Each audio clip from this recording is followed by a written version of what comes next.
Cleaning. First, open the drain valve to get the aerator draining. Turn the water off at the solenoid going into the system. Check the solenoid to make sure it's not leaking and appears to be in good condition, no rust. Take the aerator lid off and set it off to the side. Go ahead and take your scrub brush and start scrubbing the sides of the aerator, the pump, around the pump suction point,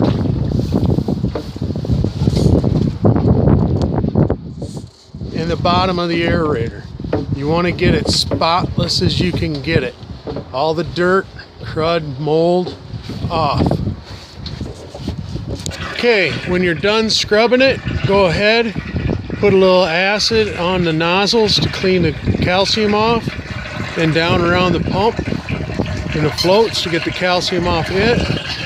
Make sure that the suction point, whether it's the middle or the bottom of the pump, is clean and clear.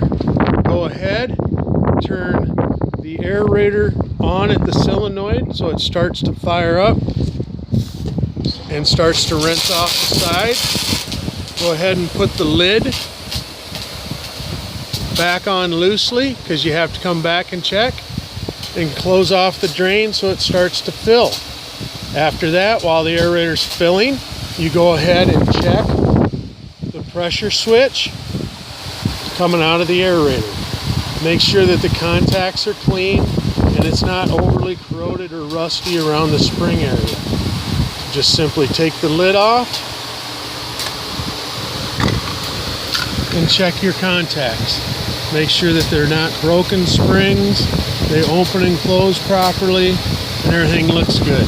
Put the cap back on, check the pressure switch, make sure it looks like it's working and not rusted, and then check the pressure tank to make sure there's no corrosion on the base or the top that's going to cause problems, and that it's not overly heavy or overly light. Okay, once the aerator's filled up and it starts to get to the pump stage, to prime the pump, you first would find the inlet to the water softener and open the hose bib up and make sure the water's running. If that does not work, you would then simply look on the aerator for a ball valve with nothing attached to the bottom, and you'd open that up. If water comes out and runs good, the pump has been primed.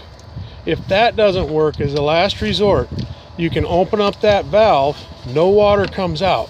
You can put the guzzler on in the bottom, give it a couple good hand pumps, and water will start to come out. Once the water's coming out, go ahead, run the water at the inlet of the softener to make sure that the pump kicks on and off properly. Open it up. The pressure gauge will start to go down. When the pump kicks on, turn the water off at the hose bib. Make sure to listen that the pump has a nice hum to it, that it easily builds up water pressure and shuts off. Once that does, open up the aerator lid, look inside to make sure that the upper float has shut the water off at the proper level, which is about 6 inches below the nozzles. Once that's been completed, go ahead and place the aerator lid back on, locking it in place, and you are done with your aerator service, and you can go over to the water softener and service it.